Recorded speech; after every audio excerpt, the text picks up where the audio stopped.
은혜 받으실 하나님의 말씀은 누가복음 24장 33절에서 36절까지의 말씀입니다.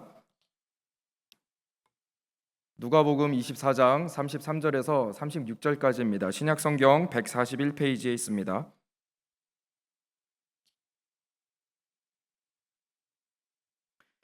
누가복음 24장 33절에서 36절까지의 말씀을 합독하시겠습니다. 곧 그때로 일어나 예루살렘에 돌아가 보니 11 제자 및 그들과 함께한 자들이 모여 있어 말하기를 주께서 과연 살아나시고 시몬에게 보이셨다 하는지라. 두 사람도 길에서 된 일과 예수께서 떡을 떼심으로 자기들에게 알려지신 것을 말하더라. 이 말을 할 때에 예수께서 친히 그들 가운데 서서 이르시되 너희에게 평강이 있을지어다 하시니. 아멘. 할렐루야. 오늘 다니엘 20일 말씀 양육 13일차인데요. 오늘은 예수님의 부활의 증거와 가치라는 제목으로 같이 은혜 나누기 원합니다. 같이 한번 제목을 읽어볼까요? 시작. 예수님 부활의 증거와 가치입니다. 예수는 역사다라는 영화가 있는데요. 이 영화는 원래 실화입니다. 이 영화를 만든 원래는 글을 쓴 작가가 리 스트로베리라고 하는 분인데요. 무려 1,400만 부 이상 팔린 베스트셀러 책을 예수는 역사다라는 저 책을 영화로 만든 것입니다. 이 저자 리 스트로벨은 예일대 법학대학원에서 학위를 받을 정도로 공부를 많이 하고 아주 똑똑한 분입니다. 하는 직업은 14년 동안 시카고 트리뷴을 비롯해서 유명한 언론 기관에서 법률 기자로 일을 했던 분입니다. 그리고 언론인상도 받았고 탁월한 기자로서의 삶을 살았던 분이에요. 그런데 이분이 어느 날 아기를 데리고 사랑하는 딸과 함께 식당에 밥을 먹으러 갔는데 애가 껌을 잘못 생기는 바람에 이게 숨이 막혀가지고 기도가 막혀서 막 죽게 된 겁니다. 거의 죽기까지 갔는데 때마침 그곳에 간호사가 있었는데요. 이런 응급처치를 아주 잘하는 간호사가 애를 갖다가 뒤를 잡고 이렇게 툭툭 쳐가지고 그 죽어가는 아이를 살립니다. 그러면서 이 간호사가 이런 말을 하죠. 사실은 제 남편하고 오늘 밥을 먹으러 다른 곳에 가기로 됐는데 하나님께서 이곳으로 인도하셔서 계획을 바꿔가지고 이 식당에 오게 됐고 제가 왜 오게 된지를 알게 되었습니다. 당신의 딸을 이렇게 하기 위한 하나님의 계획입니다 라고 예수 믿으라는 전도를 하고 사라집니다. 그때 이 아내 되시는 분은요, 이게 우리 예수님이 살려준 거다 해서 그때부터 교회를 나가는데 이 저자는 웃기고 있네. 예수님이 뭘 살려줬냐고. 우연히 저 간호사가 와서 도와준 거지. 우리 예수 그리스도는 살아있지 않다. 오히려 예수가 부활했다고 예수 부활하지 않았다라는 아주 구체적인 논리적인 증거를 찾기 위해서 무려 2년 동안이나 열심히 의사도 만나고 역사학자도 만나고 심지어 목회자도 만나가지고 인터뷰를 하면서 예수 부활이 거짓말입니다 라는 책을 쓰려고 열심히 노력했습니다. 그러던 어느 날 도대체 예수 그리스도가 살아있는 것과 도대체 예수 그리스도가 부활했다고 하는데 왜 십자가에 죽고 부활했단 말인가 막 머리를 싸매고 고민하고 있는데 아버님이 돌아가셨다는 얘기를 듣습니다. 아버지는 한 번도 자기를 인정해 주지 않았기 때문에 아버지 권위에 대한 부정적인 생각이 있었어요. 그래서 이 저자는 아빠가 너무나 싫었지만 이제 돌아가셨으니 아버지 집에 가게 되었습니다. 그런데 영혼을 뒤흔드는 깜짝 놀라는 일을 만나게 됩니다.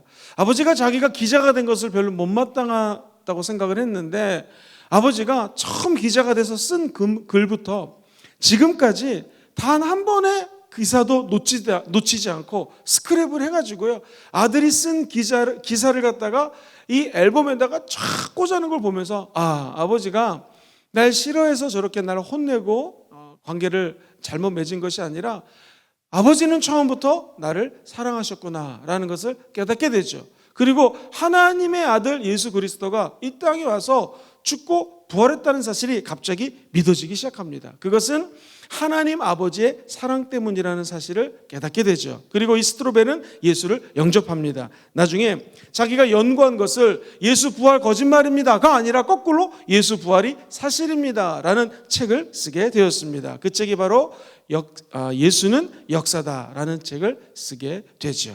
사랑하는 성도님들 한번 저 책도 읽어보시고 혹시 영화를 못 보신 분들은 한번 보는 것도 나쁘지 않을 것 같습니다.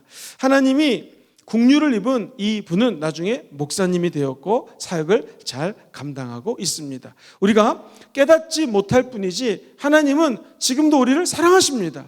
국류를 여겨주십니다. 그 이유는 하나님은 저와 여러분들에게 아버지가 되시기 때문에 그렇습니다. 사랑하는 성도님들, 이 부활은요, 예수는 역사다라는 책에서도 얘기하고 있지만 완전한 사실입니다. 논리적으로 증거할 수가 있습니다. 여러분, 법정에 가면은 제일 중요한 것이 증인 아니겠습니까? 자, 목격자가 있어야 됩니다. 그런데 예수님의 부활은 성경에서 예수가 부활했다고 하는 사람들의 눈으로 직접 보았던 목격자라는 분들의 기록이 너무나 많이 나옵니다. 먼저 누가복음 24장 33절을 같이 한번 보겠습니다. 시작. 곧 그때로 일어나 예루살렘에 돌아가 보니 11 제자 및 그들과 함께 한 자들이 모여 있어 말하기를 주께서 과연 살아나시고 시몬에게 보이셨다 하는지라. 두 사람도 길에서 된 일과 예수께서 떡을 떼심으로 자기들에게 알려지신 것을 말하더라. 자, 36절도 한번 보겠습니다. 시작. 이 말을 할 때에 예수께서 친히 그들 가운데 서서 이르시되 너희에게 평강이 있을지어다. 예수님이 부활해서 첫 번째 하신 말씀이 무엇입니까? 너희에게 평강이 있을지어다. 오늘 이 금요철에 참석하신 모든 분들에게 우리 예수님이 부활하셔서 똑같이 말씀하실 것입니다. 너희들에게 평강이 있을지어다. 예수님은요, 엠마오로 가는 제자들에게 나타났습니다. 그리고 의심 많은 도마에게도 나타났습니다. 우리 예수님은 부활하신 것이 사실이라는 것을 곳곳에 논리적으로 증거를 하고 있죠. 사도행전 1장 3절을 보면 그가 고난받으신 후에 또한 그들에게 확실한 많은 증거로 친히 살아계심을 나타내사 40일 동안 그들에게 보이시며 하나님 나라의 일을 말씀하시니라. 성경은 이야기합니다. 증인 수가 적어도 한 사람 이상이 돼야지만 논리적으로 그 사람의 말이 맞다라고 얘기를 하죠. 근데 성경은 예수 그리스도의 부활을 본 사람이 500명이 넘는다고 이야기합니다. 이른바 저희가 신학 시간은 아니지만 환각설이라는 게 있거든요. 환상 중에 환각 중에서 예수님의 부활을 봤을 거다. 그런데 환각 전문가의 얘기를 통하면은요, 500명이 한꺼번에 환각 상태에서 예수님의 승천하시는 장면, 부활하신 장면을 볼 수 있다 없다? 없다라는 것입니다. 그러니까 예수님의 부활은 사실이라는 것이죠. 그리고 증거 기간이 길어야 됩니다. 그런데 예수의 부활은요, 40일 동안 아주 긴 시간 동안에 부활해서 사람들을 만났다라는 것이죠.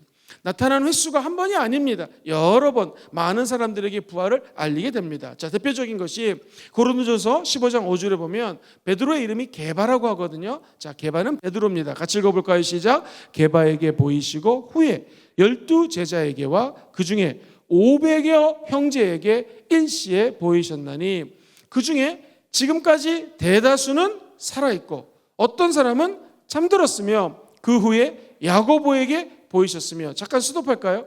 500명에게 봤는데 나중에 500명의 형제들이 예수님이 부활하신 걸 봤는데 자매들은 기록되지 않죠. 그때는 남자들만 기록을 했다고 합니다. 그러면 여자들이 똑같이 한 명씩만 있다 할지라도 1000명이 넘게 예수의 부활한 것을 보았다라는 거예요. 더 놀라운 것은 그의 친남동생, 예수님의 친남동생 야고보가 있었는데요. 어느 날 예수님이 나 하나님의 아들이다 그러면서 집을 가출합니다.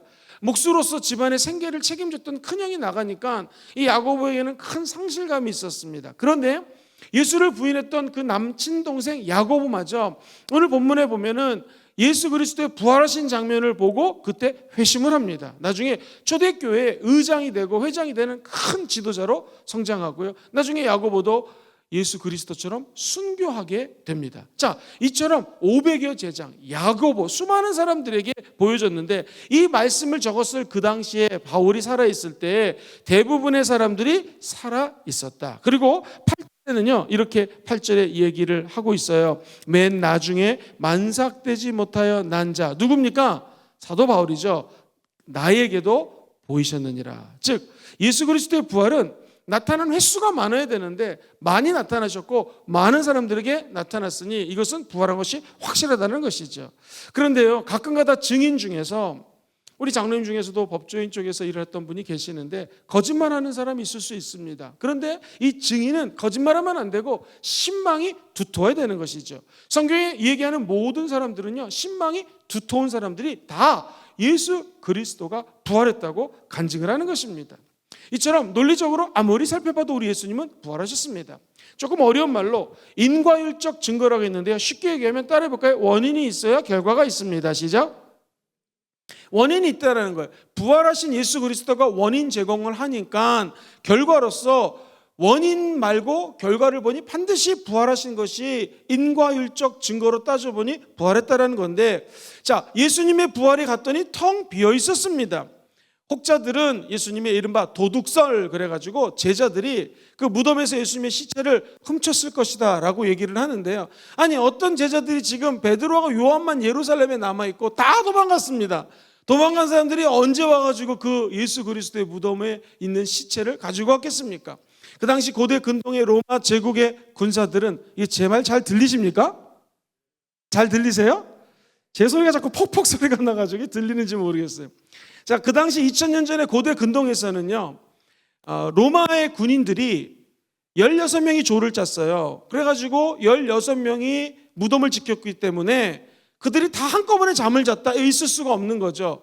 경계를 서도 돌아가면서 했기 때문에 예수님의 무덤이 열렸고 거기가 비어 있었다. 그리고 만약에 제자들이 그걸 도둑질했다 할지라도 세마포를, 예수 그리스도의 몸 아니겠어요? 그걸 이렇게 싸가지고 올 텐데 예수님의 세마포가 고이 접혀져 있었습니다. 이걸로 봐서 예수님은 확실히 부활하셨다는 것입니다. 다시 말해서 도둑질 할래야 할 수가 없는 조건이었다는 거예요. 그 당시 빌라도가 보통 사람이었습니까? 그 로마 제국의 총독이었습니다. 잘못하면은 빌라도에게 목숨을 잃기 때문에 경계가 그렇게 허술할 리가 없었다라는 것입니다. 자, 그리고 사랑하는 성도님들, 유대인들은요 원래부터 사바데이라고 그래가지고요 안식일을 토요일 날 쉬었단 말이에요. 그런데 예수 그리스도를 믿는 사람들, 즉 크리스찬들이 나타나면서 주일이 생기기 시작합니다. 예수님은 금요일 날 십자가에 못 박혀 죽으시고, 그리고 토요일, 주일, 금토일 장사한 지 4일 만에 죽음에서 부활하셨습니다. 그러니까 당연히 금토일 주일이 예수 그리스도의 부활을 기리는 날이 되었고요. 사람들은 더 이상 토요일 날 안식일로 모이는 것이 아니라 주일 예배를 드리게 되었습니다. 자, 그 기원이 바로 예수님의 부활 때문이라는 것이죠. 그렇다면 봐보겠습니까? 그 사람들이 주일날 모여서 예배를 드린다. 이것은 예수님의 부활을 체험한 자들이 자연스럽게 주일 예배를 드리게 되었다라는 것이죠. 제자들을 보십시오. 제자들은요 예수님을 따라다녔던 목적 중에 하나가 정치 지도자인 줄 알고 따라다녔습니다. 어느 날쯤면 대통령이 되면 내가 장관 자리 하나 차지할 수 있으려니 해가지고 예수님 따라다닌 걸 수도 있습니다. 그런데 이 제자들이 부활하신 예수님을 만나자 드디어 변화되기 시작합니다. 베드로 같은 경우에요, 부활하신 예수님 만나고 성령의 충만함을 받자 그가 벌떡 일어나가지고 예수를 3번이나 부인했던 연약했던 베드로가 하나님의 말씀을 증거합니다. 그날 3,000명이 되는 제자들, 예수 믿는 사람들이 생기게 되었습니다. 할렐루야. 이거 어떻게 설명할 수가 있겠습니까? 설명할 수 있는 방법 하나는 오직 예수님이 십자가에서 부활하심으로 제자들을 변화시켰다라는 것이죠. 오늘날도 부활하신 예수님을 만나면 우리의 삶이 변화될 줄 믿습니다. 주의 날이 시작되었고 제자들의 삶이 변화된 걸로 봐서 예수님은 정말로 부활하셨다라는 것이죠. 그리고 사랑하는 성도님들, 그때 순교자들 보십시오. 예수 그리스도의 부활을 체험했던 모든 제자들이 다 순교합니다. 사랑하는 성도님들, 누가 자기의 생명을 아낌없이 주는 것을 누가 좋아하겠습니까? 순교 아무나 하는 거 아니지 않습니까? 예수 그리스도가 부활한 것을 체험하자 제자들은 순교할 수 있게 되었다라는 것입니다. 사도들이 이 부활하신 예수님을 선포하기 시작됩니다. 다시 말해서 교회가 생겨났다? 왜 교회가 생겼습니까? 예수님이 부활하셨기 때문에 저와 여러분들이 출석하고 있는 이 순복음 금정교회가 탄생하게 된 것입니다. 예수님이 만약 부활하지 않았더라면 교회는 세워지지 않았을 것입니다. 부활하신 예수님이 이 자리에 함께 계십니다. 사도행전 3장 15절 말씀 같이 한번 읽어볼게요. 3장 15절 시작. 생명이 주를 죽였도다. 그러나 하나님이 죽은 자 가운데서 그를 살리셨으니 우리가 이 일의 증인이라. 여러분, 예수님은 부활하셨습니다. 여러 가지 결과들을 놓고 봤을 때 그 원인이 부활인 것을 알 수가 있습니다. 세 번째로 성경에 보면은 예수님의 부활한 내용들이 구약에서부터 엄청나게 많이 적혀져 있습니다. 오늘은 시간 관계상 구약과 예수님의 자녀의 예언 몇 가지를 한번 살펴보겠습니다. 먼저 구약에 보면 시편 16편 10절에 이런 말씀이 있어요.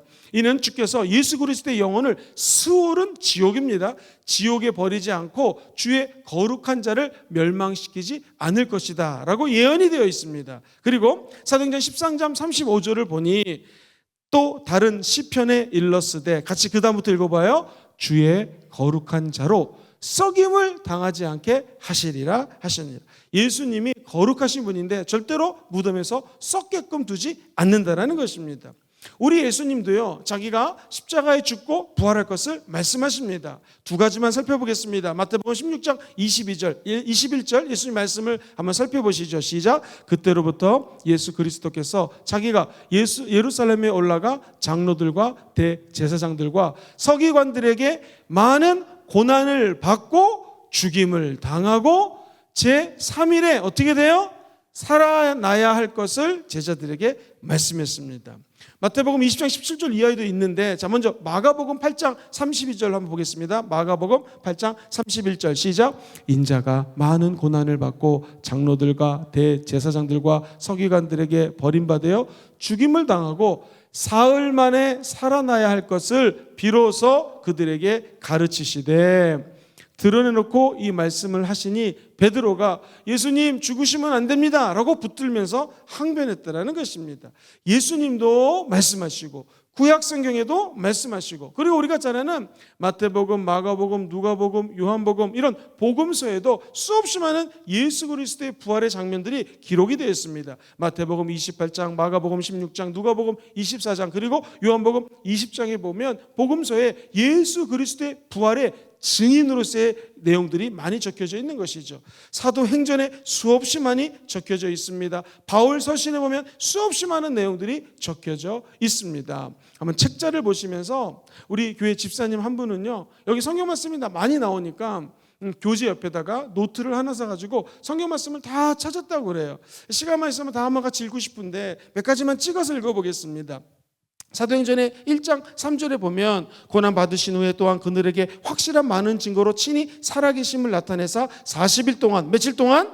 40일 동안 그들에게 보이시며 하나님 나라의 일을 말씀하셨어요. 사도행전 2장 31절에 이렇게 얘기합니다. 미리 본고로 그리스도의 부활을 말하되 그가 음부에 버림이 되지 아니하고 그의 육신이 썩임을 당하지 아니하리라. 32절 이 예수를 하나님이 살리신지라 우리가 다 이 일에 증인이로다. 초대교회에서는요, 예수 뭘 증거했느냐? 그분의 부활을 증거한 것입니다. 오늘날도 마찬가지입니다. 우리가 흔히 before Christ 그래가지고 BC, 예수님의 탄생을 기점으로 BC라고 하고 그 다음을 AD로 나누는데요, 명확하게 역사를 구분한다면 사실은 예수님의 부활 사건을 중심으로 그 전과 그 이후로 나눠질 수가 있습니다. 왜 그럴까요? 예수 부활은 우리에게 따라해 보실까요? 새 생명을 주셨습니다.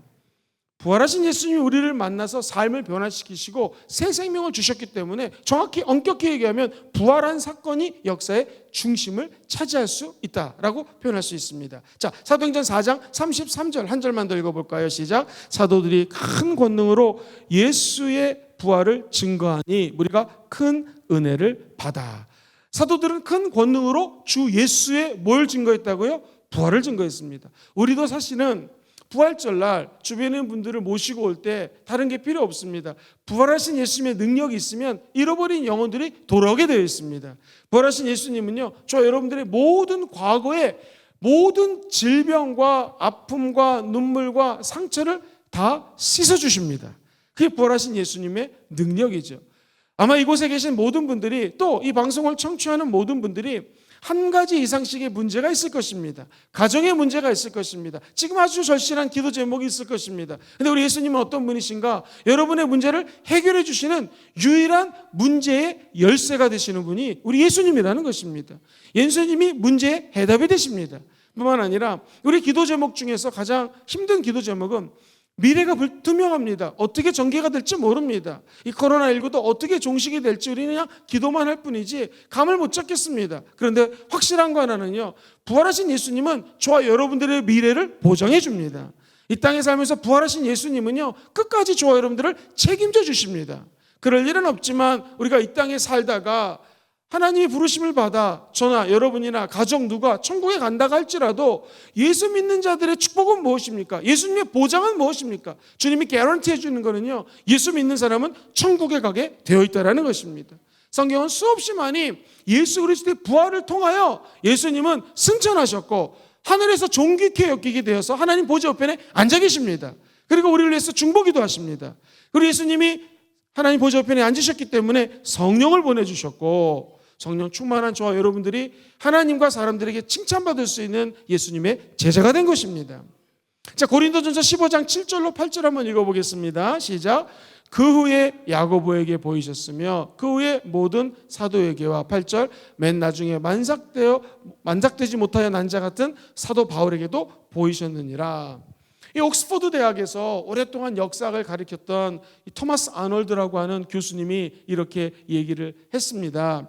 나는 여러 해 동안 과거의 역사를 연구하고 그 사실을 조사하고 이에 대해 기록된 문헌과 유물들을 고증하여 그 사실 여부를 낱낱이 조사하여 오고 있습니다. 하나님께서 우리에게 주신 표징, 즉 예수 그리스도가 죽으셨다 다시 살아나셨다는 사실보다 더 분명하고 완전히 이해할 수 있는 사실을 인류 역사에서 나는 보지 못했습니다. 평생 역사를 전공한 교수님의 얘기가 예수 부활은 사실이라는 것입니다. 기독교는 부활의 종교입니다.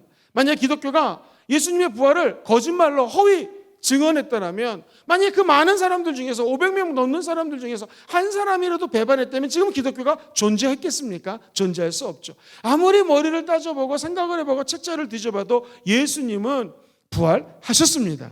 파스칼이라고 하는 유명한 분은 이렇게 얘기를 해요. 만일 예수님의 제자들이 서로 의논해서 예수의 부활을 거짓말로 꾸몄다고 가정해 봅시다. 그 중에 한 사람이라도 본심으로 돌아갔다면 예수 부활이라는 것은 완전히 전부 붕괴가 됐고, 저들은 순교하면서까지 예수의 제자들이 순교하면서까지 진실성을 보여줬는데 어찌 거짓말 앞에 순교할 수 있을 정도의 진실성을 보여줄 수 있었겠습니까? 만일 믿지 않는다면, 누군가가 부활을 믿지 않는다면 간단합니다. 그런 사람하고는 계속해서 말하지 마십시오. 이렇게 적혀 있습니다.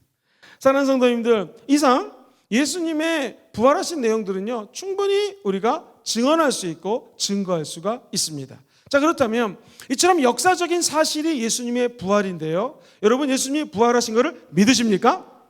그렇다면 도대체 이 부활하신 예수님은 우리 인생에서 어떤 가치가 있습니까? 어떤 의의를 갖고 있습니까? 부활하신 예수님은 왜 그 부활이 그렇게 소중하고 중요한 것일까요? 몇 가지 말씀을 드립니다. 첫 번째로 믿음의 기초가 됩니다. 같이 읽어보죠. 시작. 믿음의 기초가 됩니다. 이 세상에서 제일 중요한 것은 기초입니다. 우리가 산수를 하려고 해도 1, 2, 3, 4, 5, 6, 7, 8을 9를 외워야겠죠. ABCD를 알아야지 영어할 수 있겠죠. 일본에 호텔 이름이 임페리얼 호텔이라는 호텔이 있는데요, 동경에다가 지진이 자주 일어나는데 호텔을 진다고 그러니까 일본 사람들이 난리가 났습니다. 야, 여기다가 호텔 지면 무너진다고. 그런데 미국의 유명한 건축가 프랭크 로이드라고 하는 분이 저렇게 생기셨는데 열심히 연구를 해가지고 야유를 보내든 조소를 보내든 나는 호텔을 짓겠다 해가지고요, 주도 면밀하게 건축 계획을 잡습니다. 그리고 지하 8피트 깊이까지 분포해 있는 넓은 점토층이 지진을 흡수할 수 있도록 아주 깊게 팝니다. 4년 공사가 걸렸는데 무려 2년 동안 기초 공사만 합니다. 사람들이 저거 돈만 버리는 거다, 시간만 뺏기는 거다, 저 짓 왜 하냐라고 야유를 퍼부었을 때 그는 묵묵히 결국에 4년 동안에 이 호텔을 짓게 되었습니다. 그런데 1952년도에 도쿄 역사상 최악의 지진이 다가옵니다. 모든 건물들이 다 무너졌어요. 그때 오직 이 임페리얼 호텔 하나만 무너지지 않았습니다. 여러분, 기초는 눈에 보입니까? 안 보입니까? 안 보입니다. 우리 믿음이 왜 흔들릴까요? 예수를 믿는다고 하는데 어쩔 때는 있는 것 같고 어쩔 때는 없을 것 같는 생각을 할 때가 있습니다. 그것은 제일 중요한 기초가 흔들렸기 때문에 그렇습니다. 예수의 부활은 우리 인생의 크리스찬들의 삶의 제일 기초입니다. 기본입니다. 여러분, 부활하신 예수 그리스도를 한 번 더 믿으시면 아멘 해볼까요?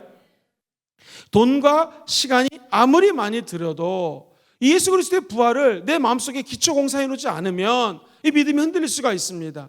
신학도요, 잡다한 신학적인 지식을 많이 안다 할지라도 예수 그리스도의 죽음과 부활이라고 하는 두 뿌리를 내리지 않으면 어떤 열매도 맺을 수가 없다라는 것이죠. 생각해 보겠습니다. 교회가 세워지고 난 다음에 우리가 두 가지를 합니다. 첫째, 성찬식을 합니다. 두 번째, 침례식을 합니다. 성찬식은 왜 합니까? 부활이 기초가 됩니다. 예수 그리스도의 피와 예수 그리스도를 흘리신 그 피와 예수 그리스도에게 찢기신 살을 먹고 마시는 것은요, 나도 예수님이 재림하실 때에 내 몸도 다시 부활한다는 것을 믿고 성찬식에 참여하는 것입니다.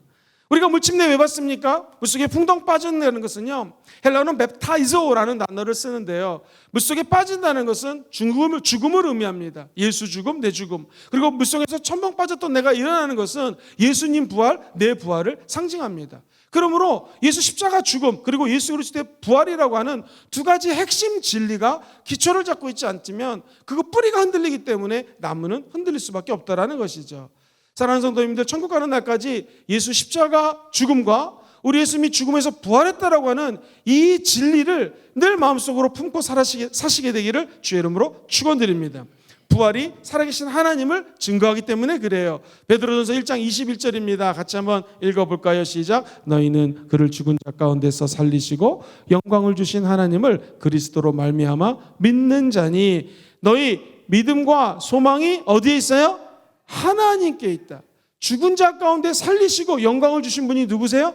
하나님이라는 거예요. 자, 사랑하는 성도님들, 우리 하나님이 예수 그리스도를 죽음에서 살리셨다. 이 부활을 통해서 하나님을 살아계심을 느낄 수 있다는 것입니다. 또한 예수님이 하나님의 아들이라는 것을 분명하게 합니다. 로마서 1장 4절에 이런 말씀이 적혀져 있어요. 성결의 영으로는 죽은 자들 가운데서 부활하사 능력으로 하나님의 아들로 어떻게 되었습니까? 선포되셨어요. 그분이 누구시라고요? 곧 우리 주 예수 그리스도다. 아, 그렇구나. 믿음의 기초, 하나님에 대한 믿음의 기초, 그리고 예수 그리스도가 하나님의 아들이라는 정말 믿음의 주춧돌이 부활이라는 것이죠. 뿐만 아니라 이 부활이 왜 우리에게 중요하냐면요, 죄사함, 의롭게 되는 것, 여기에 확신을 줍니다. 인간이 죄사함 받게 된 것, 예수의 부활 때문입니다. 한번 성경 말씀을 보겠습니다. 로마서 10장 9절 큰 소리를 읽어보겠습니다. 시작. 네가 만일 네 입으로 예수를 주로 시인하며 또 하나님께서 그를 죽은 자 가운데서 살리신 것을 네 마음에 믿으면 구원을, 뭘 믿어요? 하나님이 죽은 자 가운데서 예수님을 살리신 것, 부활한 것을 믿으시면 아멘 해볼까요? 이걸 통해서 구원받기 때문에 우리는 이 죄사함의 진리를 부활과 연결시킬 수 있다는 것입니다. 그리고 죄인이 의인되는 것, 제가 지난 시간에 설명했던 것처럼 예수 부활을 통해서 확증이 됩니다. 로마서 4장 25절, 이거 정말 중요한 말씀입니다. 같이 읽어보죠. 시작. 예수는 우리가 범죄한 것 때문에 내줌이 되고 또한 우리를 의롭다 하시기 위하여 어떻게 됐어요? 살아나셨다. 말씀을 가만히 보시면 우리가 다 죄를 졌거든요.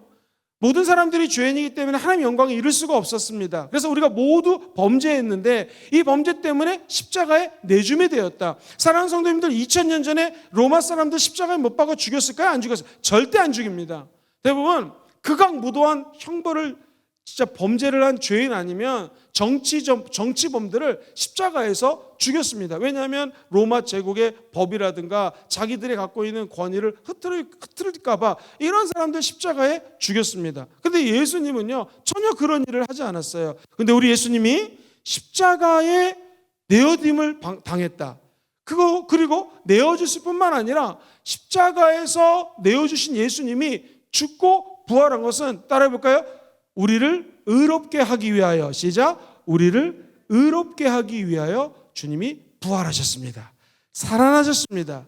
자, 그 말씀을 한 번 더 읽어보겠습니다. 4장 25절 로마서, 시작. 예수는 우리가 범죄한 것 때문에 내줌이 되고 또한 우리를 의롭다 하시기 위하여 살아나셨습니다. 그 부활하신 하나님이 이곳에 함께 계십니다. 유명한 박사님이 모슬렘 믿는 사람이랑 대화하는 그런 내용의 글이 있어요. 이 유명한 박사가 얘기합니다. 나는 우리 하나님이 스스로 사람들에게 보여준 것을, 나타난 것을 믿습니다. 그랬더니 모슬렘 믿는 사람이 그러더래요. 우리 모슬렘도 그거 믿습니다. 두 번째, 하나님이 책 한 권에 하나님 스스로 계시를 보여주셨는데 우리는 그 성경을 믿습니다. 그랬더니 모슬렘 믿는 사람이 우리도 꾸란이라고 하는 것을 통해 계시가 있음을 믿습니다. 그러더래요. 이 리모 박사라고 하는 유명한 분이 또 세 번째로 한 사람 예수님 때문에 우리가 스스로 하나님을 보여주신 것을 우리는 믿습니다. 그랬더니 이 모슬렘을 믿는 사람이 우리도 알라신을 그들이 믿는 하나님이죠. 알라신을 예언자 모하메드를 통해서 볼 수 있게 했기 때문에 우리도 믿습니다. 네 번째로 리버 박사가 우리는 예수님을 따르는 자는 구원받는 걸 믿네. 그랬더니 이분도 우리도 이 모하메드하고 알라신을 따르면 구원받는 걸 믿습니다. 그러니까 이 맨 끝에 유명한 박사님이 이렇게 얘기를 합니다. 우리는 예수님께서 죽은 자들 가운데서 부활하신 것을 믿기 때문에 교회 다니네. 그랬더니 그분이 하는 말이 우리는 예언자가 부활에 대해서 얘기한 적은 한 번도 없습니다. 이렇게 얘기를 하다는 거죠. 여러분, 모슬렘을 믿는 모하메드, 꾸란을 적은 어떤 종교 지도자들도 다 죽었습니다. 그러나 우리 예수님은 죽음에서 부활하셨습니다. 근데 여기서 조금 더 깊이 들어가면은요, 예수님의 부활은요, 연속성이라는 게 있어서요. 예수 그리스도가 이 땅에서 3년 반 동안 공생했다고 그랬죠. 그때 예수님 움직이시고 사시고 말하고 먹고 자고 제자들과 함께 시간을 보냈지 않습니까? 근데 예수님이 부활하셨습니다. 이 믿음이 약한 제자에게 너 여기 못자국 난 거 한번 좀 만져봐라. 칼로 찔린 것을 만져봐라. 그러니까 실제로 연속적으로 살아계셔서 옛날 예수님처럼 죽었기 전에 예수님처럼 육신이 부활하셔가지고 사람들을 만났다라는 것이죠. 자, 이해가 되시죠? 근데 이거 불연속성이라는 게 이게 뭐냐면은 예수님 부활하실 때 문을 열어놓지 않았는데 갑자기 사람들 모인 대로 들어오십니다. 그리고 예수님 승천하십니다. 그리고 이 이동하는 거리가 뭐 축지법 이런 게 있지 않습니까? 막 이동하십니다. 이건 뭐예요? 불연속성. 즉 예수님 죽기 전에 인간으로 오실 때와는 완전히 하나님의 모습으로 부활했다라는 것이죠. 사랑하는 성도님들, 우리 예수님이 부활했다는 것은 하나님의 아들이 완전한, 따라해볼까요? 신적인 존재예요. 완전한 인성, 시작, 완전한 인성, 완전한 인간으로 또 부활하셨다는 거예요. 즉 다시 살아나셔서 손에 못이 박히고 옆구리에 창이 찔린 모습을 그대로 보여줬고, 그리고 사람이 할 수 없는 문이 닫혔는데도 그것을 통과해서 들어가시고, 그리고 계시적으로 하나님을 드러냈다는 것은 예수님이 하나님이시요 예수님이 인간으로 부활했다는 것을 의미합니다. 그러니까 한마디로 얘기해서 예수님은 정말로 부활하셨다는 것입니다. 부활하신 하나님이 왜 부활하셨어요? 저와 여러분들의 죄를 용서하기 위해서, 그리고 우리를 의롭게 하기 위해서 부활했다는 것이죠. 이 부활하신 예수님을 만나면 우리 삶에서 힘을 얻습니다. 힘을 얻게 돼요. 부활하신 예수님은 하나님의 위대한 능력을 부어주세요. 그리고 죽음을 철폐하고 성도들의 삶에 에너지를 공급해 주십니다. 저 여러분들이 이 하나님의 은혜 세계로 날마다 들어가게 되기를 주의 이름으로 축원드립니다. 이 유럽에 가면 스칸디나 반도라가 있는데 그 근처에 있는 나라들이 잘 삽니다. 어떤 아버지가 아들과 함께 열심히 낚시를 해서 고기를 잡는데 이게 웬일입니까? 전혀 예측하지 못했던 폭풍이 다가옵니다. 배가 뒤집히려고 그러고요. 거의 죽게 되었습니다. 야, 이젠 죽겠구나. 껌껌해서 보이지도 않습니다. 등대 불도 안 보입니다. 그런데 갑자기 멀리서 불기둥이 보이더랍니다. 야, 절로 노를 저어가면 살겠구나. 열심히 노를 저어서, 왜냐하면 육지니까 열심히 노를 저어 갔습니다. 그래가지고 도착했는데 자기가 살고 있는 그 동네에 잘 도착을 한 거예요. 근데 아내가 울면서 나왔습니다. 여보, 내가 살아온 게 반가워서 울어? 그랬더니 아내가 하는 말이 아니요. 왜? 어저께 내가 실수해갖고 우리 집이 다 타버렸어요. 그런 거예요. 그러니까 불이 났는데 그 불기둥을 보고 쫓아왔지 않습니까? 그게 자기 집이 불탄 거예요. 그때 아내를 안아주면서 여보 괜찮다고, 그 불기둥 때문에 나랑 아들이 살아왔다고. 여러분, 여기 중요한 메시지가 있습니다. 부활하신 예수님을 믿는다는 것은 생명의 불기둥을 향해서 막 달려나가는 겁니다. 죽어 없어질 육체의 것이 아니라 하나님의 불, 성령의 불을 향하여 달려나가게 되기를 주의 이름으로 축원드립니다. 부활하신 예수님을 믿는다는 것은 바로 불기둥 대신 예수께로 나가는 것이죠. 그리고 예수 제자가 된다는 것은요, 초가 삼간 이런 거 타버려도 그보다 더 중요한 생명을 얻었기 때문에 생명을 바치면서까지 예수를 믿을 수 있다는 것이죠. 예수의 부활은 정말로 역사적인 사실이었고요, 믿는 자에게는 의롭게 되는 은총을 허락하여 주십니다. 네 번째로 우리 성도들의 몸이 다시 살아나게 됩니다. 이것을 보증해 주는 것이 부활입니다. 예를 들면 히브리서 2장 14절 같이 한번 읽어보겠습니다. 시작. 자녀들은 혈과 육에 속하였음에 그것 또한 같은 모양으로 혈과 육을 함께 지니심은 죽음을 통하여 죽음의 세력 잡은 자 곧 마귀를 멸하시며. 저기 보시면 부활의 능력이 죽음과 이 사망이죠. 사망을 가지고 장난을 치는 마귀의 권세를 철폐시켰다라는 것입니다. 우리 인간은요, 죽음 앞에 힘이 없습니다. 마귀도 죽음을 가지고 우리를 공격합니다. 그런데 부활하신 예수를 믿었다라는 것은 육신의 죽음 넘어서 무언가가 있다라는 것입니다. 우리 예수 믿는 사람들은 주님이 초림하셨던 부활하셨던 2000년 전과 주님이 재림이 언제 하실지 모르지만 재림 사이에 살고 있습니다. 그렇다면 우리는 예수 그리스도의 신부로서 신랑 되신 예수님이 재림할 것을 믿고 기다리면서 살고 있습니다. 우리 주님이 재림하실 때 우리 몸이 저 하늘로 다시 살아납니다. 죽었던 자, 무덤에 갇혀있던 자도 다시 일어나서 부활한 몸으로 하나님을 만나게 되어 있습니다. 즉 장차 성도들이 부활하신 예수 그리스도를 다시 만날 것을, 살아나게 될 것에 대한 확신을 부활을 통해서 얻을 수 있다는 것이죠. 로마서 8장 11절 말씀 같이 한번 보겠습니다. 시작. 예수를 죽은 자 가운데서 살리신 이의 영이 너희 안에 거하시면 그리스도 예수를 죽은 자 가운데서 살리신 이가 너희 안에 거하시는 그의 영으로 말미암아. 자, 그 다음에요. 시작. 너희 죽을 몸도 다시 살리시리라. 성령이 함께 하셔서 죽을 몸도 살려주신다는 것입니다. 요한복음 5장 28절은요. 이를 놀랍게 여기지 말라. 무덤 속에 있는 자가 다 그의 음성을 들을 때가 오나니. 29절 시작. 선한 일을 행한 자는 생명의 부활로, 악한 일을 행한 자는 심판의 부활로 나으리라. 저 여러분들이 예수 믿었다라고 하는 것은요, 우리 육신이 죽고 없어지고 썩어지는 것이 아니라 예수님처럼 우리도 부활할 수 있다는 소망을 갖게 된다는 것입니다. 그래서 죽고 난 다음에는 심판이 있습니다. 백보자 심판이 있는데요, 우리는 하나님의 심판을 확실히 두려워하지 않고 심판받는 걸 오히려 즐거워할 수 있습니다. 왜 그럴까요? 부활하신 예수님이 예수의 생명을 주셨고 부활의 능력을 우리 안에 주셨기 때문에 그렇습니다.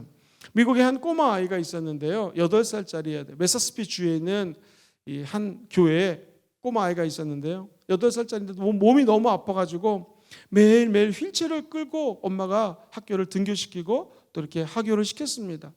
그런데 학교 말고 교회 학교에 주일날도 열심히 가서 예배를 드리는 아주 신실한 아이였는데, 교회 학교 선생님이 숙제를 줬습니다. 플라스틱 계란에다가 여기다가 살아있는 것을 아무거나 하나씩 담아가지고 와라 라고 얘기를 합니다. 그래서 아이들이 일주일 뒤에 꽃도 담아오고요, 곤충도 담아오고 생명 있는 것을 담아왔습니다. 그런데 이 톰이라고 하는 아이는 아무것도 담아오지 않았습니다. 애들이 또 막 피식피식 웃었겠죠. 그랬더니 선생님이 너 많이 아파서 그랬구나, 괜찮아 그랬더니 이 톰이라고 하는 아이 얘기를 들어보십시오. 이 빈 계란은 예수님의 부활을 이야기해요. 예수님이 무덤에서 부활하셔서 없잖아요. 그렇지만 예수님은 살아계시잖아요. 그 예수님을 상징하기 위해서 아무것도 안 넣습니다 라고 얘기를 했다는 거예요. 정확하게 10개월이 지났습니다. 이 아픈 소녀는 그만 자기가 바랬던 것처럼 천국에 가게 되었습니다. 몸이 아파서 천국에 갔어요. 그리고 장례식을 치르는데 보통 꽃을 갖다 놓지 않습니까? 그런데 이 아이의 무덤에는 빈 플라스틱 계란이 있었습니다. 뭘 상징할까요? 저는 확신합니다. 이렇게 예수 열심히 듣던 꼬마 아이는 우리 예수님이 다시 재림할 때 다시 산 모습으로 승천하게 되어 있습니다. 죽은 우리가 다시 살아나게 되어 있습니다. 우리가 살아나면은요, 하늘에서 심판을 받게 될 때 두려워하지가 않습니다. 왜? 우리 예수님이 저 여러분들의 친구가 되기 때문에 그렇습니다. 요한계시록 20장 13절로 14절을 같이 한번 읽어보겠습니다. 시작. 각 사람이 자기의 행위대로 심판을 받고 사망과 음부도 불못에 던져지니 이것은 둘째 사망 곧 불못이라. 자, 예수 믿는 사람들의 축복은 무엇인가? 영원한 생명이 있어요. 천국이죠. 지옥은요, 영원한 불덩이입니다. 왜 예수 믿어야 되는가? 왜 부활을 확신해야 되는가? 예수 믿는 저와 여러분들은요, 부활하신 예수님처럼 몸이 부활하여 다시 저 천국에 들어가게 됩니다. 그리고 천국에 갈 때 하나님의 심판이 있어요. 아까 말씀했던 것처럼 선한 일을 행한 자는 생명의 부활로 들어가고요, 악한 일을 행한 자는 심판의 부활, 즉 저 죽어 없어질 저 지옥에서 계속 고통 가운데 살게 되어 있다는 것이죠. 우리는 이 중간 지점에 있습니다. 역사가 부활을 중심으로 그 전과 후로 날릴 수 있는 것처럼 우리도 부활하신 예수 그리스도를 믿는다면 내가 어느 쪽으로 향방을 정할 것인가가 정해집니다. 여기 계신 모든 분들은 예수 믿고 부활하신 예수님 때문에 모두 다 천국의 방향으로 방향을 틀어버리게 되기를 주의 이름으로 축원드립니다. 사도행전 17장 31절을 읽어보겠습니다. 시작. 이는 정하신 사람으로 하여금 천하를 공의로 심판하실 날을 작정하시고 이에 그를 죽은 자 가운데서 다시 살리신 것으로 모든 사람들에게 믿을 만한 증거를 주셨음이니라. 요한복음 5장 22절은 얘기합니다. 아버지께서 아무도 심판하지 아니하고 심판을 다 아들에게 맡기셨으니 그 예수님이 저와 여러분들과 함께하는 줄 믿습니다. 어떤 책을 보니까는요, 평상시에 우리가 가장 친하게 생각하는 베스트 프렌드가 한 명씩은 있죠. 어떤 베스트 프렌드가 있었고요. 두 번째는 그냥 보통 친한 친구라고 생각을 했습니다. 세 번째는 별로 친하지 않은 친구라고 생각을 하고 있었어요. 근데 어느 날 왕이 갑자기 그 사람을 부릅니다. 너 지금 극악무도한 죄를 졌으니 왕궁으로 와라. 너를 심판하겠다. 재판하겠다. 그럽니다.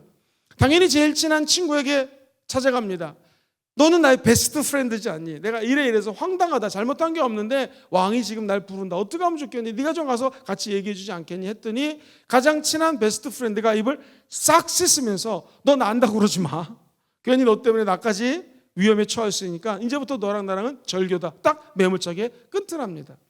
두 번째 친구에게 마음이 상해서 그냥 보통 친구에게 찾아갔더니 친구가 확 울면서 그래 힘들겠구나 이렇게 얘기를 해서 너무 위로가 됐어요. 그런데 나도 무서워서 저기 왕궁에는 심판받을 때 같이 갈 수가 없겠다라고 하더랍니다. 그래서 아무런 그냥 생각 없이 마지막 세 번째 친구에 찾아갑니다. 이 친구는 평상시 친한 친구도 아닙니다. 이래서 잘못한 거 없는데 저 왕이 나를 심판한다고 부르는데 어떻게 하면 좋겠니? 그랬더니 갑자기 세 번째 친구는요, 친한 친구도 아니고 베스트 프렌드도 아니었는데 갑자기 이 친구의 손을 잡고 너는 내가 보증하건대 결코 그럴 애가 아니다. 그러니 너의 결백을 내가 옆에서 증언해 줄 테니까 나랑 같이 가자 해가지고 이 친구의 손을 잡고 왕궁에 들어갑니다. 마침 왕을 잘 아는 사람이었습니다. 왕이시여, 이 친구 아무개는 결코 그런 죄를 지을 애가 아닙니다. 저를 봐서라도 저를 믿고 얘를 좀 용서해 주십시오 라고 왕에게 증언했다라는 것이죠. 이 글을 쓴 작가는 이렇게 얘기합니다. 첫 번째 친구는 누구냐면 돈이라는 거예요. 돈. 우리가 다 돈 하고 있지 않습니까? 모든 게 다 돈으로 연결되어 있지 않습니까? 돈이 베스트 프렌드로 알고 있죠. 그런데 천국 갈 때는요, 그 많은 돈, 또 나랑 가장 친했다고 생각했던 돈 하나도 가져가지 못합니다. 당연하지 않겠습니까? 오히려 돈이 많은 집은 자녀들이 돈 때문에 싸우는 것을 많이 보게 됩니다. 두 번째 친구는 누구냐면 가족이라고 합니다. 가족들은요, 부모님이 돌아가실 때, 자녀가 죽을 때, 형제자매가 죽을 때 함께 가서 왕궁 앞에 가서 울어줄 수는 있을 것입니다. 같이 슬퍼할 수는 있어요. 그러나 우리 부모님도 우리 자녀도 내 아내도 남편도 함께 저 심판을 받으러 함께 들어갈 수는 없습니다. 자, 그렇다면 세 번째 친구는 누구겠습니까? 우리가 평상시에는 별로 중요하게 여기지 않을 수 있는 우리 안에 함께 계시는 부활하신 예수님이 저와 여러분들의 친구라는 것입니다. 그분은 먼 날 하나님의 보좌 앞에 가서 왕이신 하나님, 그분께 심판을 받을 때 우리를 변호해 줍니다. 사랑하는 아들, 사랑하는 이 딸은 내가 변호하건대 일거수일투족을 지켜보았고 얘 머리카락까지 알고 있고 어떤 죄가 있다 할지라도 내가 십자가에서 죽은 그 피로 이 자녀를, 내 아들을, 내 딸을 용서해 줬습니다. 그리고 죄가 없이 의롭게 만들어 주었고 하나님의 자녀로 살았습니다. 그리고 금정교회에서 헌신하고 노력하고 하나님 나라를 위하여 애쓴 하나님의 사람입니다 라고 변해 주시는 분이 우리 안에 계신 예수님인 줄 믿습니다. 그분은요, 하나님 안에서의 수고는요 헛된 것이 없다고 그랬습니다. 우리가 주를 위해서 기도하고 몸을 드리고 시간을 드리고 물질을 드린 거 하나하나를 다 기억하시고 헛된 것이 없습니다. 오늘 예배 드리는 것도 우리 하나님은 다 알고 계시고 하늘의 신령한 은혜와 축복으로 놀라운 은총을 부어주실 것입니다.